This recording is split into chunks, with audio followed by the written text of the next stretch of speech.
everybody, how are you doing? Just give me a sec here. I want to try something out. Okay. Is that better? That actually might be better. I don't know. I felt like I have to have every light on in the studio at once, but I think I'm well illuminated just from that. Plus, you get to see the Halloween lights a little bit better back there, so let me know. But anyway, yeah, new week, still in the new studio, and we have a new addition. It's so cool. Every other video, we're going to have a new addition to the studio. Today's edition, because I had recommendations from the fans, things that people wanted to see in the studio, and I actually had a lot of suggestions for plants. So, meet Plant. He is a plant. I'm not going to put googly eyes and a funny face on him. Oh, who am I kidding? I probably will. Give it about a week, he'll have a funny face on him. But, yeah, for right now, he's just Plant. He's not a real plant. He's fake. But, you know, he's trying his best, and that's all that matters. So I'm just gonna put this plant over here next to Barry. Probably will move it back to the bookshelf, you know, eventually. But for right now, Barry's special guest is Plant. So, yeah, okay. Anyway, hey everybody, how are you doing? Tekking and Barry and Plant back again. And today we're going to be talking about Big Mom. Oh, that's right. The Big Mom that she is. So I get a lot of comments. Every time, usually what'll happen is in a video or in the review, I'll bring up like, oh yeah, Big Mom's going to, you know, lose. You know, Kid and Law are going to defeat her, and, you know, Big Mom's going to lose, Kaido's going to lose. And every time I say that, I get a bunch of comments that are like, Tekking, do you really think Big Mom's going to lose here? Seriously, Tekking. Did you see everything she did at Totland? Do you really think that Trafalgar Law and Eustace Kid are going to be able to defeat Big Mom in this arc? I mean, I guess it makes sense because with Kaido, Luffy had a lot of help, okay? It's not just, I think everybody can agree, Luffy at 100%, Kaido at 100%, Kaido's going to win, all right? We had a lot of people throwing attack after attack at Kaido, and so he's definitely wearing down right now, so Luffy finishing him off is, I guess, not that absurd. Plus, he's the main character of the story. But Big Mom, in contrast, has really not received that much damage comparably. She certainly didn't have, like, all the scabbards go up against her first, and even when Luffy and Zoro and Kid and Killer and Law went up against Big Mom and Kaido, you could tell they were definitely focusing on Kaido there. Like, they were trying to dish out as many attacks as they could out on Kaido because they knew Kaido was the main threat. He was the one that kind of ruled over all of Wano. I mean, Big Mom was a threat, but they're just kind of like, Big Mom is there. Like, we're not really here to defeat Big Mom, we're here to defeat Kaido, and that's who everybody was, like, laser focused on. So for that reason, Big Mom really didn't receive all that much damage during that battle. In fact, I went back and checked, and the most substantial amount of damage that Big Mom really received there was Law used counter shock against her. I mean, there were some other attacks that attacked her, but nothing really all that major, and in fact, Law just used counter shock on her again in the last chapter when he was fighting alongside Kid. So that makes me think maybe Law is sort of playing the long game with that, like, just gonna keep using counter shock on Big Mom over and over again. Maybe it'll eventually paralyze her nerves or something. I don't know. I just gotta keep trying, right? There was the attack that they sort of used in combination to knock Big Mom off the side of Onigashima, which that was the whole reason why she got separated, why she's fighting Kid and Law right now. You know, but that wasn't an attack that really did her any damage. Their efforts were just to push her off of the side because fighting her and Kaido together at once was just hell. There was just no way, right? So Big Mom, you know, compared to Kaido, has not really received that much damage. Also, she's not bench pressing an island right now, which is, I just remind you all, that is what Kaido is in fact doing. He's a dragon, he's a fish, he's a duck, and he's also bench pressing an island while fighting against a monkey that is made of rubber. That's also King Kong. There you go. This is One Piece in a nutshell right there.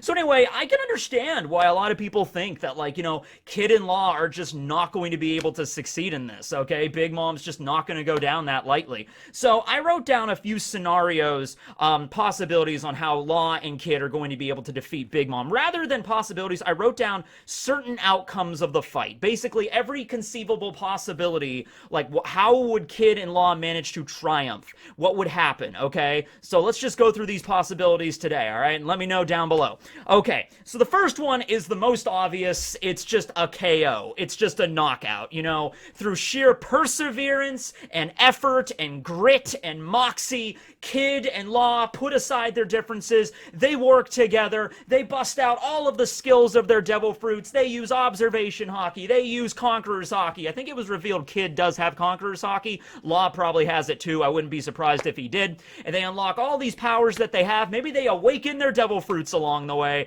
but it all culminates in one final high-octane combo attack between both of them. It's just like, all right, Law, let's do this. All right, Kid, you son of a gun, let's just work together. Here we go. Counter shock times 10. Giant metal arms, and they just like attack Big Mom, and Big Mom's like, Mama, you can't hope to. Oh no, boom, and they just hit her really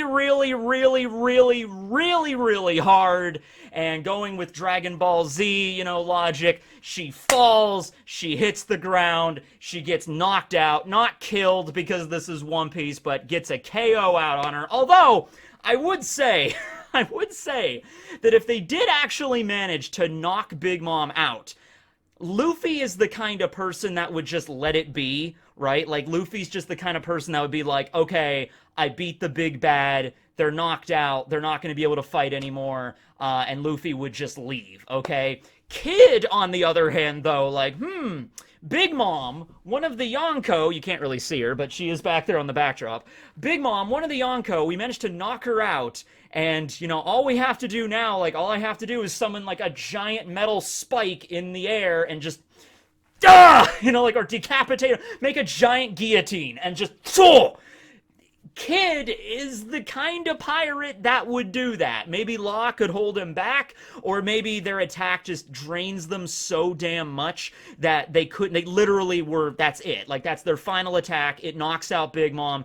Law and Kid are still barely conscious after that. Law can't even, muster a room the size of a closet, and Kid can't even lift a screw. So at that point, it's like, you know what? We won, call it a day, and they leave, okay? And to be fair, I mean, that's how most fights in One Piece end. I mean, look at the Killer and Hawkins fight that we just had. Look at the Jack versus Inuarashi fight. Look at Nekomamushi when he fought against that weird candy guy, right? It's like a big epic fight, and then it's just like, bam, you're knocked out. Bam, you're sliced up. Bam, you're clawed up by a giant cat. That's how One Piece goes. So I had to put that on the list at number 1. Having a Yonko just knocked out like that would be, the effects of that would ring true throughout the fandom, definitely, because we've seen some major beatdowns in this story. We've never seen one of the Yonko just get flat out just KO'd right there. So it would be a shocker. It would be a thing that hasn't happened before, but in terms of fights in One Piece, you have to take it into consideration, right?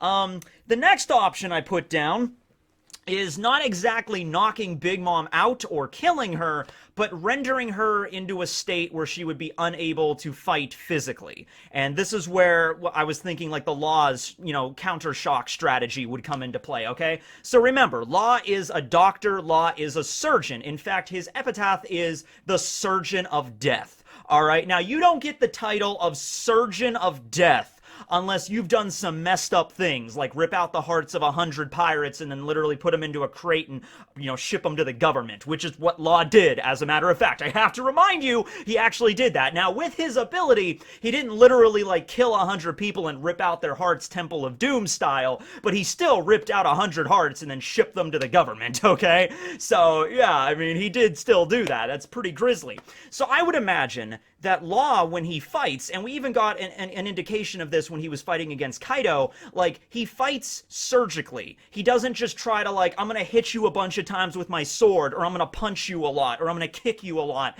and you're gonna fall down. No, when Law was fighting against Kaido, Luffy goes into Gear 4, he's all ready to go, and then Kid, punk rotten, he has his giant metal robo arms going around, he's like, I'm gonna trash compact you, Kaido, and then Law's off to the side just lifting up some rocks, and he's just like, I will deliver a surgical death from the inside out. That's how Law fights, okay? So, with that being said, Law, doing that counter shock strategy, he's already used it once on her beforehand, and now just again, so twice so far, maybe even more than that. I'm not really sure exactly how many times he's used it, but maybe that might be a thing that's like, hey, if I just keep electrocuting Big Mom in, like, maybe he's aiming for a particular spot. Last chapter he was sort of aiming for her head, but what if he was actually aiming for, like, her spinal cord, you know, because he's like, okay, Big Mom is huge, she's like a giant iron balloon, her defenses are crazy, but, you know, electricity might be able to permeate, might be able to push through that iron flesh, and if I juice her spinal cord enough times with enough electricity, it might take a few, but eventually she might not be able to move anymore, right? Okay? And so it's not the kind of thing that you could just do in one attack, so maybe he's just using it over and over again. I mean, that seems like the smart thing to do if, you know, you were a doctor and you had this ability of the op fruit, right? And, like, I have the power of a defibrillator, basically. I'm just gonna keep the same spot over and over again. It eventually has to have some sort of effect. You'd think it would, okay? You know, he's also got the radio knife and the gamma knife and all those other really cool abilities that include damaging you from the inside out rather than, you know, damaging Big Mom's actual flesh, okay? And also you have to consider, for most of this fight, Kid has been, you know, out of it because of, you know, Hawkins and using the voodoo powers and the Wara Wara Numi. So Law's, you know, fighting Big Mom pretty much on his own for the last couple of minutes, you know, and then Kid's on the ground like, oh, I have a migraine. You know, he's not really able to fight back, okay? So Law, at this point in the fight, Kid has gotten back up and he's going to help Law fight. But up until this point, you have to assume Law's like, all right, I'm getting no help from Eustace, all right? So I have to do this on my own, and I don't know if I'm going to be able to do it, but if we're going to do this, we're going to do it the right way, the doctor way, the Trafalgar D. Water Law way, all right? So he might have had a strategy already planned, but now that Kid is back up and running, you know, he's gotten his second win, so to speak, it might be a situation where Law kind of just, like, you know, maybe pushes Big Mom away for a little bit, and then just, like, tells Kid, like, all right, listen, while you were on the ground with your damn headache for most of this fight, I've kind of set up things ready to go. Like, I've kind of damaged her organs, I've electrocuted her a bunch of times. You know, I'm not a physical fighter. You know, Law isn't this big, giant, like, King Kong gun, you know, punk rotten kind of fighter. He doesn't have any big moves like that that can deal, like, a lot of concussive damage at once, okay? It's not how Law fights. So maybe it's like, okay, I set it up, and now you just gotta knock the pins down, alright, Kid? Alright, all you need is just make a giant metal fist and then punch her really hard, like right here in the center of the chest or wherever I've weakened her or whatever, and that'll, like, rupture some organs, that'll knock some things out of place, and, you know, we should be able to win this, okay? And so maybe not knock her out necessarily, but get her to the point where she won't be able to fight as much anymore. You know, they've wounded her to that point, or they've, like, paralyzed her or something. You know, she's like a status effect, like from Pokemon, right? So that might be the thing there. You know, Law is all surgical and like, all right, so, you know, target all of her weak points, because Law would know where all those are. You know, Big Mom is pretty big of a target, I'm just saying, right? And it's like, okay, I've done all that, and now it's up to Kid to, like, make the giant, here comes the giant fist, and, you know, just punch her really hard in the exact point, or make a metal spike or something to stab her or something. Like, it's getting kind of grisly and dark, but, I mean, you gotta do what you gotta do, right? Oh, he's like, you know, like, Law goes up to Kid, and he's like, all right, Kid, here's the deal. Can you use your magnet fruit to make a giant nail gun? You know, and Kid's like, are you really asking me if I can make a giant nail gun? I'm Eustace, Kid. Of course I can make a giant nail gun. How big do you want it? He's like, oh, the biggest you can make it. I'm like, all right, cool. Giant nail gun. I was like, all right, fire that nail gun square in her, like, solar plexus. I don't know anything about the body, but just aim it. Go. He's like, all right, nail gun. Just, like, firing off attacks at freaking Big Mom, okay? So it's a little weird, but it could work. It could work. All right.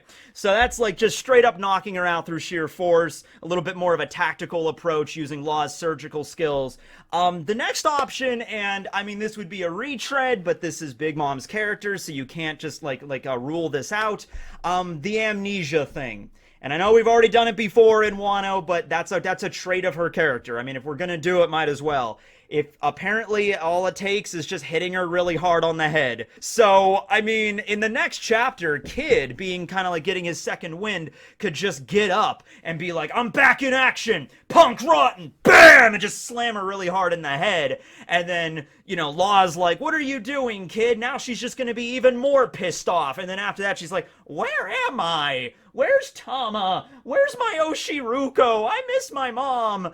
And I was just like, oh, well, that worked. It's just like, all right, Law would understand what it is. Like, he wouldn't be that confused. Like, if Kid hits her really hard in the head, and then she all of a sudden forgets everything, and like, why are you guys fighting against me or whatever? Law would know, like, oh, she's okay, amnesia. I didn't think that would have worked, but okay. Now, Big Mom is still a threat in that form. She could still go into her hunger pangs while she's in that form, and that's not going to help anybody out. Then she would just be a raging berserker. She could do that at any time. Like, in the middle of this fight, she could be like, completely decimating Kid and Law and just knocking them around wherever. And then in the middle of this fight, she could be like, it's as easy as eating wedding cake. Wedding cake. I could go for some wedding cake! And then it's like, oh god! Sanji's just like, oh. Sanji is like running away from Queen right now. Sanji's running away and just like, I don't want to turn into a Germa. Oh, my wedding cake senses are tingling. Chef Sanji to the rescue! And like Sanji like spins around and he has like a chef outfit and he's like, Queen, stop! I know what I must do. You and me gotta work together to make an awesome wedding cake for Big Mom. And then, I don't know, Queen would be like, well, alright, if you agree to, resume the fight and turn into your Germa form after this, sure, I'll help you make a cake. It's like, alright, you're no pudding, but you'll have to do. And then the rest of their fight is just a Iron Chef-esque bake-off between Sanji and Queen as they make the best wedding cake for Big Mom. That would be, for anybody out there that's just like, hey, Kid and Law just can't defeat Big Mom. Alright, how about that solution? Big Mom we just retread Totland all over again. Big Mom, doesn't have to be wedding cake, but Big Mom goes into a hunger pang. Sanji is the only chef around that really knows his shit, so he has to be the one to make her whatever she wants. And Queen wants Sanji to go and fight into the stealth black suit, so maybe Sanji's like, hey, Brachiosaur man, truce, okay? I'll transform into the stealth black form and I'll fight you, but we gotta make food for Big Mom first. He's like, okay. And then they go into Onigashima's kitchen and then they make food. Okay. Barry, write that down. I really want to see that now. That's a what if video if there ever was one right there, okay? The amnesia thing. I don't think I need to go into greater detail on that other than the baking contest theory. The amnesia could come back again, and if that's the case, then they basically won because Big Mom doesn't seem very confrontational in that form, in that state, unless you, you steal her food. As long as she's fed, she's your friend, okay? And going along with that, I leave the last option here. What if Big Mom just retreats? Now, you might be wondering, why would Big Mom retreat from this battle? Well, there's actually quite a few reasons I can think of why Big Mom would retreat. So the first reason is that Big Mom is only here right now. Well, really the only reason she's there is to fight against the Straw Hats, because the Straw Hats, escaped, right? So, that's a reason why she's there. But also, ostensibly, to team up with Kaido and become, kings and rulers of the world, to find the, One Piece Laugh Tale together or whatever. So, what if it gets to the point where it's like Kaido is defeated, or he's about to be defeated by Luffy, and Big Mom hears about this, or sees it, or, senses it happening, like Kaido's observation hockey's waning or whatever, and just like, oh, he's gonna lose, okay? Big Mom might just be like, well, screw this. I'm not gonna stick around here, and watch this ship go down. Big Mom might just be like, okay, I'm gonna grab his poneglyph and then get the hell out of here and go back to Totland, right? She might very well do that if there's no point, if it's like, okay, no sense in Kaido and her being defeated together, honestly. So that's one reason that could happen. Another reason is Tama, because Tama is still Big Mom's ally. Big Mom, even in her, state that she is right now with all of her memories returned, still views Tama as her friend and as her ally. So what if Tama were to request Big Mom, like, please, you don't have to destroy anybody. We'll give you all the Oshiruko you want. Please just leave Wano, Big Mom. Lin Lin-san. And then Big Mom is just like, okay, I guess for you, Tama. Now, even with that, that's a long shot, because Big Mom is all over the place with her own kids. Sometimes she respects their opinion, other times she's, making fun of them, and then in the case with Lola, she, despises her, and then in the case with Chiffon, she despises just because she looks like Lola.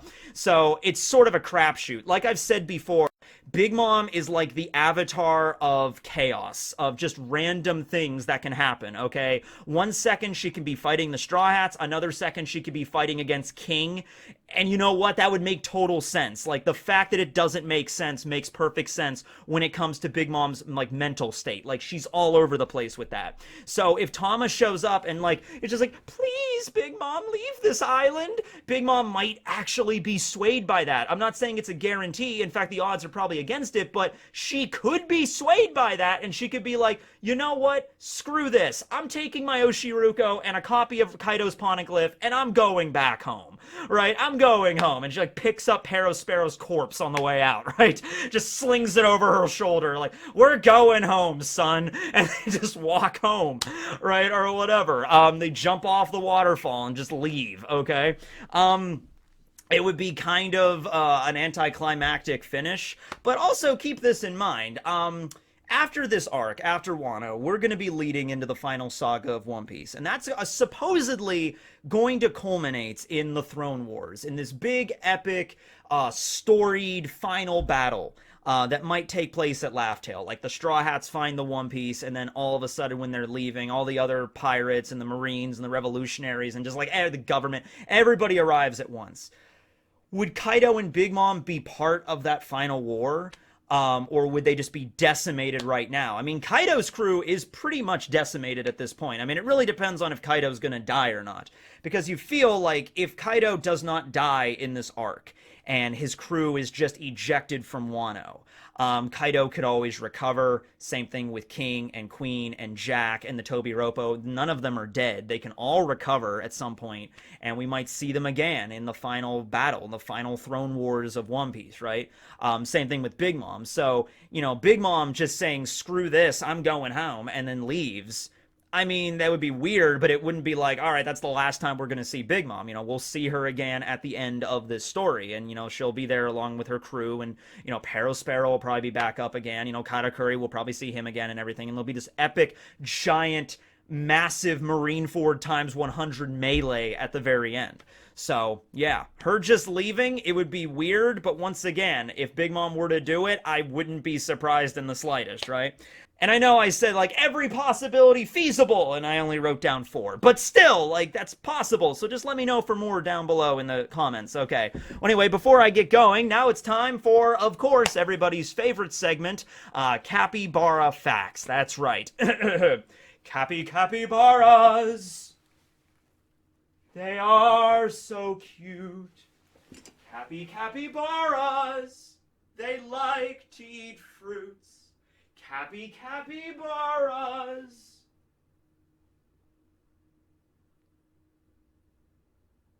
They're fans of Groot.